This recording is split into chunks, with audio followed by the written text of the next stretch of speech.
folks, and welcome to LAWS11066, which is Contract Law A for Term 3 of 2018. My name is AJ George and I'll be your unit coordinator for this term.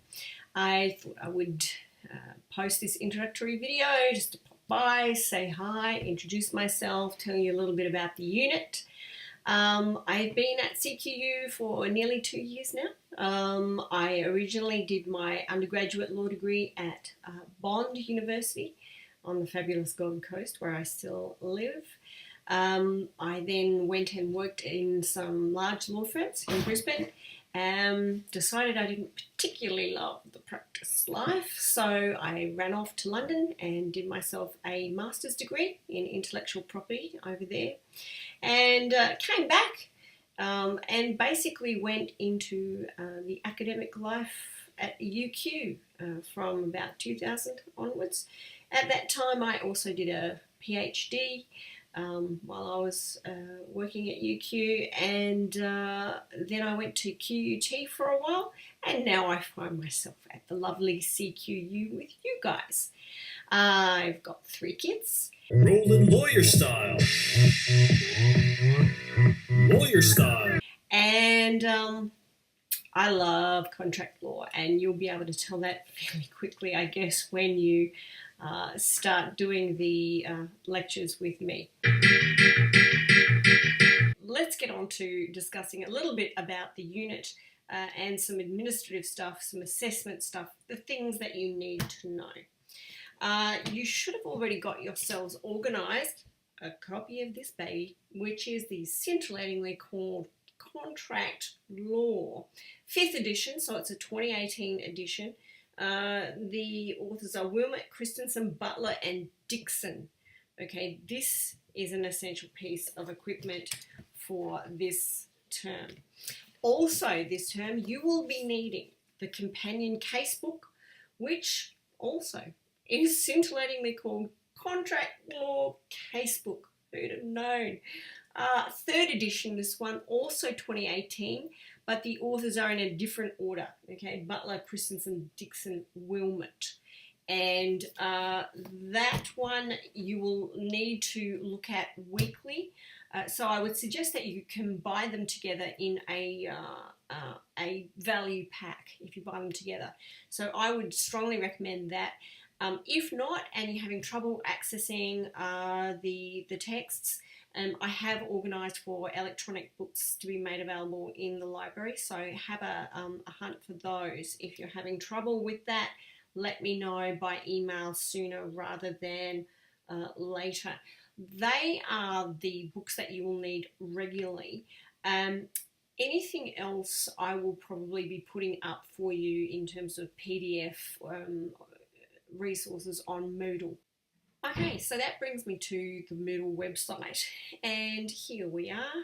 Here's something I prepared earlier.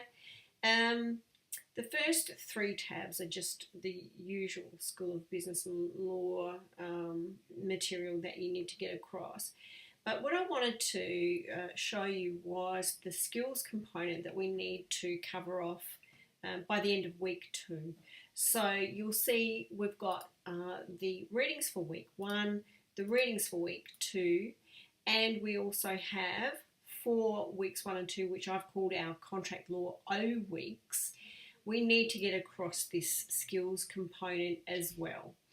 Now, in the skills module, you will find a load of very interesting stuff, particularly if you're doing your first term of law at CQU. Take a moment to have a look at this stuff, because I think it'll save you a lot of time in the long run. During week 1, you'll need to have a look at the how to read materials. How to read. Yes, you've been doing that for a very long time, but once you hit law school, and particularly when you hit Contract A and Contract B, even more so, you will need to know how to read effectively and efficiently. You do not want to be reading for hours and hours and hours until your eyes bleed, although you probably will anyway, just because contract law is so much fun. But get a good idea on how to read well and read in a manner that's not going to take a really protracted amount of time. Scott Beatty's video is very good on that. There is a little infographic there on reading cases, which is also useful. If this is not your first term of law school, hey, great, no need to really worry about that too much, although I still probably would recommend Scott Beatty's video if you're not too far into your law degree. Over the course of week 1, I'll also need you to have a look at the material on how to write case notes, because you'll need to write a case note for your first task in the skills module. So have a look at the how to write case note material for week 1 as well. Then in the skills component tasks, the little discussion forum there down the bottom of the skills module, you will see the task that I need you to follow up on for that skills component of week 1. Okay, then if you go back, wow, I wasn't expecting that. The wonders of modern technology.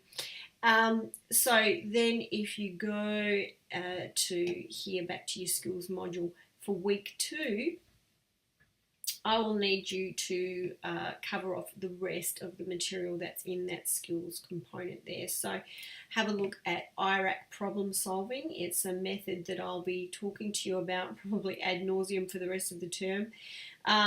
So go through particularly my IRAC top tips. That's very useful for how I like your IRAC problem solving written skills to be done in Contract A.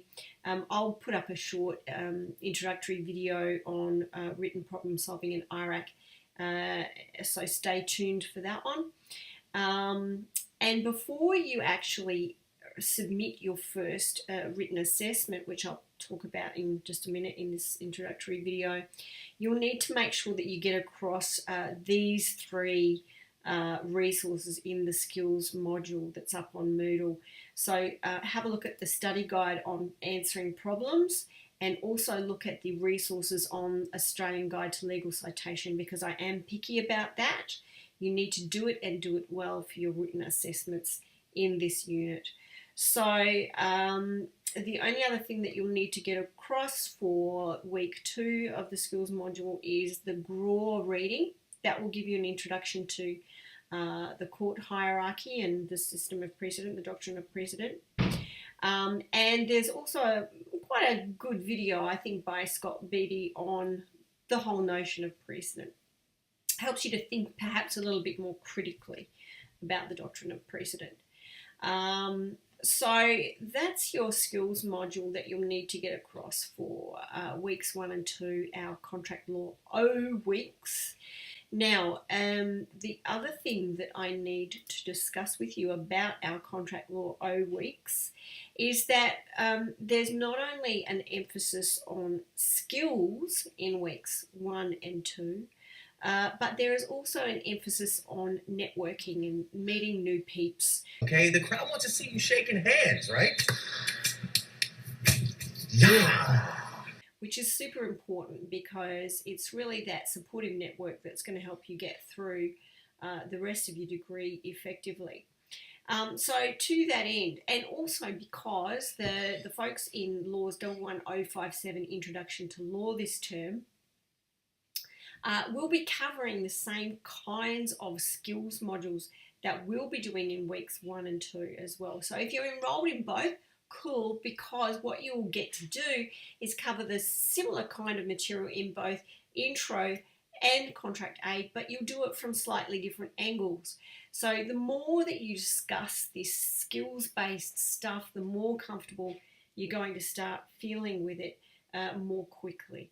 So for weeks 1 and 2, John Milburn will be taking LAWS11057 intro for T3 of 2018, and I've arranged it with John that you guys, even if you're not enrolled in intro this term, can attend John's Zoom tutorials for the first 2 weeks. So I've put the details for his Zoom tutorials for those first 2 weeks up on Moodle for you. You can meet new people there, and we can talk about similar skills stuff in that Zoom tutorial on Monday the 5th of November, Monday the 12th of November there. And then our Zoom tutorials will be on the Tuesdays. Okay, so 6 till 7 p.m. Tuesdays. There's our URL, which is up on Moodle for you. And John's folks from Intro to Law will be able to join us for those 2 weeks if they wish to do so. So you might meet a few new faces, you can swap details and so forth. I'll be opening that Zoom session of John's a little bit early on the Monday, the 5th of November. So if you guys want to jump in and just introduce yourself, that Zoom tutorial will be open from 6:30 on the 5th of November. We can kind of do a bit of a get to know you thing, and then John's Zoom will kick off from 7 to 8 on that Monday. And as I said, then ours will follow on the Tuesday, 6 till 7. So that's the skills module and a little bit of the combined approach that we are taking, rather special, just for this term for us. So I hope you enjoy that. It should be quite good, something a little bit different. Then for the first week's substantive reading for week 1 for contract A, we will be looking at some theoretical issues, so more conceptual stuff to give you a bit of a foundation, a bit of a bird's eye view of contract law and how contract law all knits together, and how it works or should work. It doesn't really work if you're a relational contractor like me. So that's the intended purpose of week 1, and for that week you will see that in addition to the study guide and the Wilmot text for that week, we'll also be looking at Paterson. Now that is that's the resource that you'll need to cover off the theoretical side of things, because the contract law textbook that we've prescribed for the unit doesn't really cover off theory too much. So we'll look at the study guide, Wilmot, and the theory for week 1, which is covered in Paterson. As well as that, as I said, you'll need to start chipping away at the skills building stuff in the skills building module on Moodle.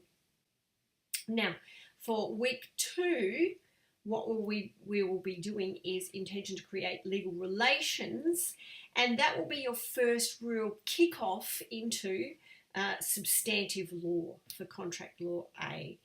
And so for that week, we will be needing to read the study guide for week 2, Wilmot text and casebook, and also Stephen Graw. Now you will find that resource located in the skills module above week 1 on Moodle, okay?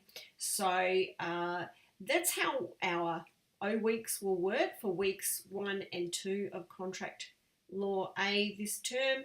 So you've got the skills module to get across, plus you've got also the usual readings for weeks 1 and 2. Now, before you say anything to me, like, oh my goodness, I could never get through all of that, I have had a look at all of the readings for this unit, and they are appropriate for a 6 credit point unit, which this is. So you should be devoting around 12.5 hours per week to the unit and to your preparation of the materials and readings and so forth.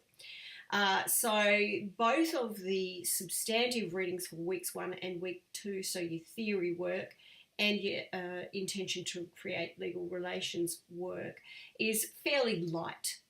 So that's why we can then slot in that skills component to sit alongside the substantive work that you'll be doing for weeks 1 and 2. That will then equip you with a little bit of the foundation that you'll need to then go on and successfully navigate your way through contract A, and in particular it will set you up for starting to do a little bit of the written work that you'll be needing to do in your tutorials. That brings me to my suggested plan of attack for readings for this term. So if we look at the average run-of-the-mill week for this term, I'll prescribe the study guide, the text, and the casebook. And the way that I would go about doing this is to layer, or in education speak, scaffold your knowledge into a more detailed and nuanced, more sophisticated knowledge over the course of the week. And the way that you do that is you have a look at the weekly videos, which I'll be putting up, as a bit of a first reconnoitre of the fields that we're going to be considering for each week.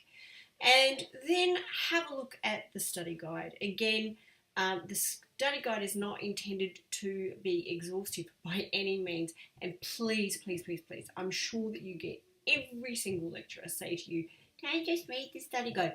Don't just read the study guide, because you won't pass Contract A, and much less Contract B. You will need the more in-depth understanding of both principle and case law that you can only get from reading the text and the casebook.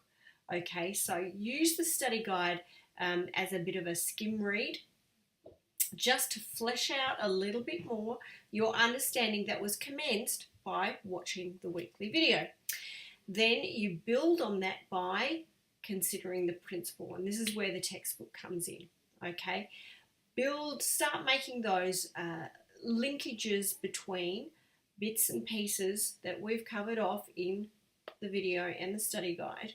Start linking your knowledge together, and then flesh it all out by the time you come to the casebook with a more in-depth reading of the actual cases.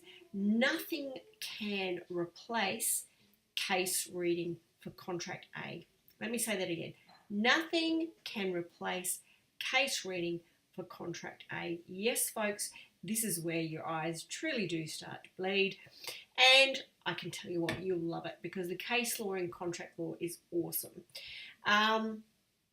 The extracts in the casebook are designed to give you pretty much what you need for this unit. However, there will be times during the term that I will get you to go and read cases in full online. I can't breathe. Yes, I'm a bit nervous myself. And you will find some exercises in the skills module that will help you work out how to do that, and also how to read those cases in full effectively, as I was saying before.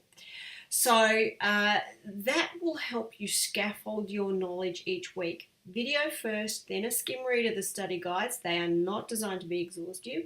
Then your text, then your casebook, okay? Then, by the time you've finished doing all of those passes over the same material, you start to actually use that material. And this is where your brain does something really nifty. It actually engages in deep learning once you try to apply the knowledge to something practical. And this is where your tutorial problems come in.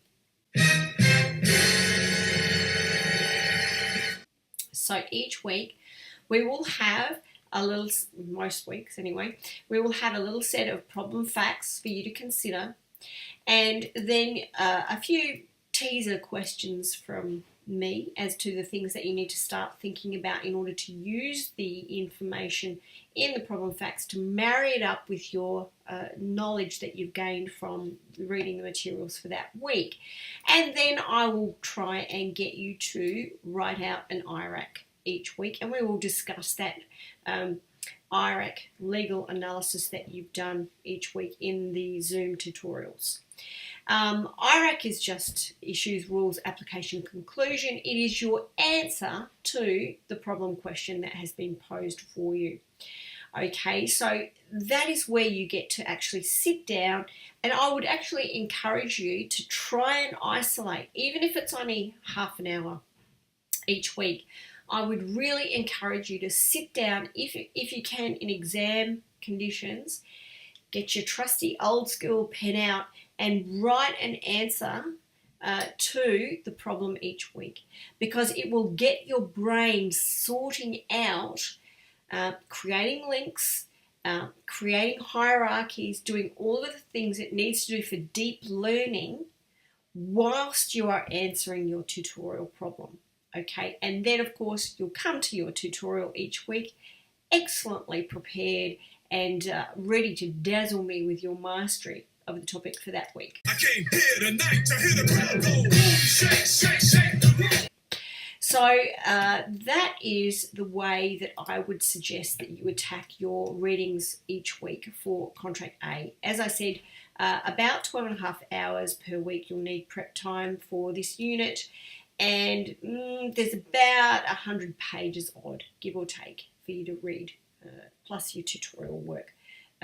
So that is, I guess, the practical nuts and bolts of your weekly Contract A experience. Now what I'd like to discuss is the assessment for this unit, and I can hear everyone's ears pricking up. We have a number of different assessment tasks for the unit, and they are as follows in chronological order. Okay, firstly we have the online quiz. So if you go up to the module for week 4, you will see the online quiz living there. And that one is worth 5%. You need to have that completed by Friday of week 4. Okay. Then you will have your written assessment due in the Friday of week 7. That assessment is worth 40%, I believe this term. Yes, 40%. And given that it's in week 7, you should have had all of the front half of the course to start really honing your written problem solving skills. So that will be a problem solving question there, 40% Friday of week 7. Then we have another little online quiz. That's not due until the Friday of week 12. That one is worth 10%. Okay, this time 10% for the second online quiz. You'll find that in the week 12, I think it is, or maybe in the week 11 module, either in the week 11 or 12 module of the unit. Let's have a look here and I can tell you what it is. Yeah, it's in the week 11 module. Okay, and that one, as I said, due Friday of week 12. The last little thing that you need to do is the tutorial participation work, and that is worth 5%. It is a reflection on your participation in the Zoom sessions or the Moodle discussion boards. So if you're working asynchronously and you like to work asynchronously, then feel free to post to the discussion boards regularly, often. And then you'll find that if you do that, your tutorial participation work that you need to hand in Friday of week 12 will be made much easier. Have a little look at the unit profile for details of that. So I guess the big bad boy, unfortunately or fortunately, if you like to do centrally scheduled exams, is a centrally scheduled exam. Yay! And that will be due in the central exams block. So I can't give you a date for that one yet. You'll just have to keep an eye on your student portal for that one. So that's the assessment for Contract A. I'm super stoked to have you guys with me on my first maiden journey for Contract A for CQU. I have been teaching Contract for a long time, but I haven't been teaching Contract A at CQU yet, so you're my guinea pigs.